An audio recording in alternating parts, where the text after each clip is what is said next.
இத்தனை வருஷம் கிறிஸ்தவங்களா இருக்கிறோம். ஆமென். எத்தனை பேர் இயேசுவை முகமுகமா கண்டிருக்கோம், இயேசுவோட தொடுதலை உணர்ந்து இருக்கிறோம், இயேசுவோட பிரசன்னத்தை அனுபவிச்சிருக்கிறோம். கேட்டா ஒரு வசனம், தேவனை ஒரு காலம் ஒரு நாளும் ஒருவனும் கண்டதில்லை. சோம்பேறி கிறிஸ்தவர்களே, இயேசுவை பார்க்க முடியும்.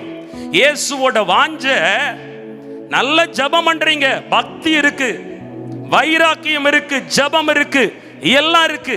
ஆனா ஆண்டவர் எதிர்பார்க்கிற ஒண்ணு, அவர் மேல யாருக்கு உள்ளான அன்பு இருக்கு.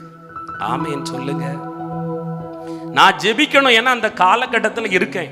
வீடு மோசமான சூழ்நிலை மேல போய்கிட்டு இருக்கு, என் பையன் வாழ்க்கை மோசமான சூழ்நிலை மேல போகுது. ஜெபம் பண்றேன். இது தேவை, இது இம்மை, இது உலக சிநேகிதத்தில் வச்ச அன்புனால அவங்க காப்பாற்றப்பட ஜெபிக்கிறோம்.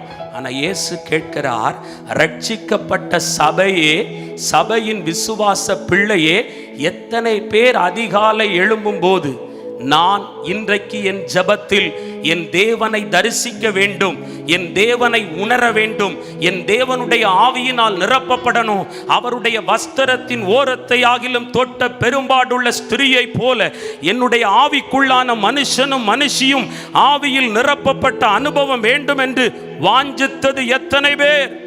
அதை இன்னைக்கு கேட்க சொல்றார். ஒரு ஆமேன் சொல்லுங்க.